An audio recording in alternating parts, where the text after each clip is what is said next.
that, as a result, is what precludes this body from doing anything more than what we have outlined with regard to a use that is, and we'll confine ourselves to the special exception use, that is a special exception use. It is a use envisioned by the ordinance. Our job is to work within the confines of the ordinance. Because it's special exception, unlike a use which is allowed in the section, if it was a use allowed, we would have no ability to put any conditions on it. As a special exception, we can put certain conditions on that use, which is an allowed use within that zoning district. So, as opposed to you saying, I'm going to build a house in a residential section, and I couldn't tell you what color to paint it, in a special exception, if you're going to put something there, I can tell you certain conditions that you must comply with if you're going to put it there. Now, simultaneously, in this same series of decisions, the court held that local zoning hearing boards and other land use bodies are within their rights to decide where drilling can occur. That is something that already exists in the ordinance. It states where drilling can occur within the areas covered by this ordinance as a special exception. And what we mean by where is in what zone? In what zone? In other words, gas drilling can occur as an extraction can occur as a special exception in an agricultural district. It is not a special exception use or a permitted use in, for example, a residential district or a commercial district. And I just want to add, just like somebody said, well, you need to stop the drilling right now. Remember something, we do not have the authority to do that. First of all, drilling is a legal use, so you can't zone it out. You got to put it somewhere. Okay? As much as you don't like methadone clinics, you have to put it somewhere in your zoning. It has to be zoned allowed somewhere. Although you may not like adult entertainment facilities, you have to put it somewhere. They're legal uses. Gas drilling is a permitted use. It has to be put somewhere. This is where it's put in our ordinance right now. So it has to be allowed. You have to put it somewhere. We can't control it. You want something to stop drilling? It's not going to come from this board. It's got to come from legislation, or it's got to come from somewhere else. It doesn't come from this board. I'd like to tell you we have more power than we have, but we don't. Okay, so and that's just the way it is. So I don't know what issues you want to address with it, but they're not. There may be things that we have no control over.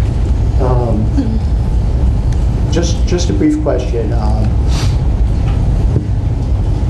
Do you think it's perhaps unconstitutional that those powers have been taken from you? Well, forget, there's a lot of people here who really want to address the issues with regards to this, and I don't think this is the time and place for that issue.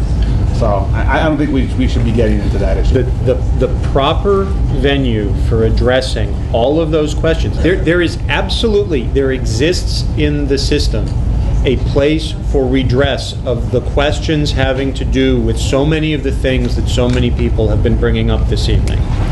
That place is Harrisburg, because that is the place where the oil and gas, where the authority to enforce the oil and gas law resides.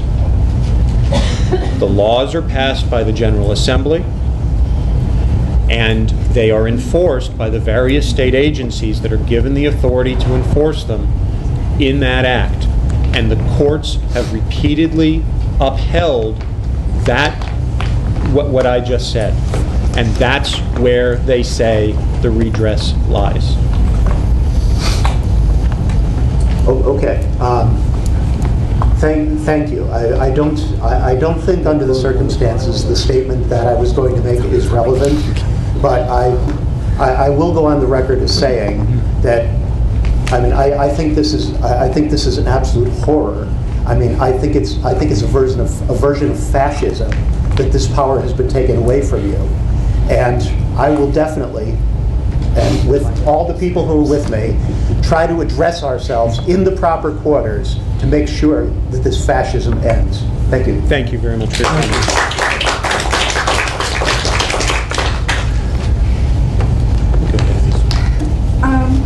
I have a lot of concerns about traffic issues and traffic safety. One thing that concerns concerns me is I've heard Encana talk about a safety plan and signs and being aware of when the school buses are on the road, but they're still planning to run these trucks every 15 minutes.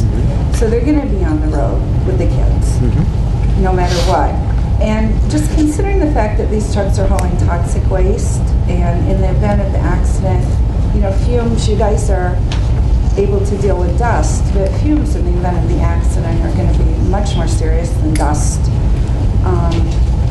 And I just think I mean, that, just so you know, I mean, the transportation of those things are controlled by PennDOT and by the Department of Environmental Protection. You know, again, not by us in terms of, that's a legal use of the roadway, a legal use of vehicles. I can't control them of what they do. And I thought you said you were able to limit things in regard to safety that you were able to make. We're able to put conditions on them. Conditions, Yeah. Right. So it would be within your power to make conditions on transportation if it involved? Certain conditions. Yeah, okay. Yeah. Well, that's my point. Okay. These trucks are subject to the same road risks as any other vehicle, and they're running every 15 minutes, so they're on the road quite a bit. Yes. And, you know, I think we all know someone who's been in an accident, no matter how careful they are, and I'm concerned about the roads being used for this. So I just hope you guys will think about that. Did you have a specific question about the traffic management plan, or? Well, not really, because it's going to be every 15 minutes, so I'm not sure how much you can manage if you're setting the trucks out every 15 minutes, no matter what. Thank you. Sure. I was a resident of Luzerne County many years ago, moved out. I'm here tonight for my relatives who live in this county, who are elder, can't come to these kind of meetings. I had a pretty, one or two statements before we start. A gentleman back there mentioned about that people are different, companies are different. I think this young gentleman back there said that. But I just want to point out that frack water is pretty much the same thing, okay? Although we're not talking about it here tonight. Also, I'm glad you didn't touch the water I provided for you tonight, because that's that water I brought down from Dimmock, okay, in those bottles, so be careful with that water. Don't drink that water, okay? Too late. Too late? Too late? I'm very sorry about your future condition there. One thing confused me in the presentation by the young woman in the inappropriate dress over there was that she said that the application was changed a bit by a different kind of roadway, and I didn't get that all. And was the application updated as it was presented to you before this meeting with that roadway corrected? You read reference to a different entranceway that was after talking to the township supervisors, I believe? We updated the plans to show the access road that we will be constructing. So the original application showed that it was on a different property owner. We came in and we updated all of those site plans to reflect that. When was that updated, if I might ask? Last week. Last when? Last week. Last week, and you have all that in your plan? You received all that ahead of time or no? We have to understand, we have received all that. All right, that's all I'm asking. Secondly, I noticed in a lot of your slides you referenced a lot of places in Colorado with a low population density. Was there examples in your petition with the same population density as in this area here? Mr. Stilp, I don't understand the question as a result of I'm getting to my point. Well, let's get to the point, though, please. I'm getting to my point. Lastly, before I go any further, what is the relationship on a corporate basis between you and Transco? And what will Transco eventually do at the site? And again, that's not an issue for this board. Yes, it is, because it relates to the compressor building, which is part of in the application. But then ask the question, though. The question is this. There's two questions. Well, in order to ask my question, I need an answer. And we've been exchanging information here tonight to keep everything clear. What is the relationship between you and Transco? And this goes to you, because what is your relationship between you and Transco? Transco provides the capacity for the gas that we want to take to market. They provide the capacity. What do you mean by the word capacity? This is important for your deliberations. What do you mean by the word capacity? They're the transporter. They're the transporter of our gas.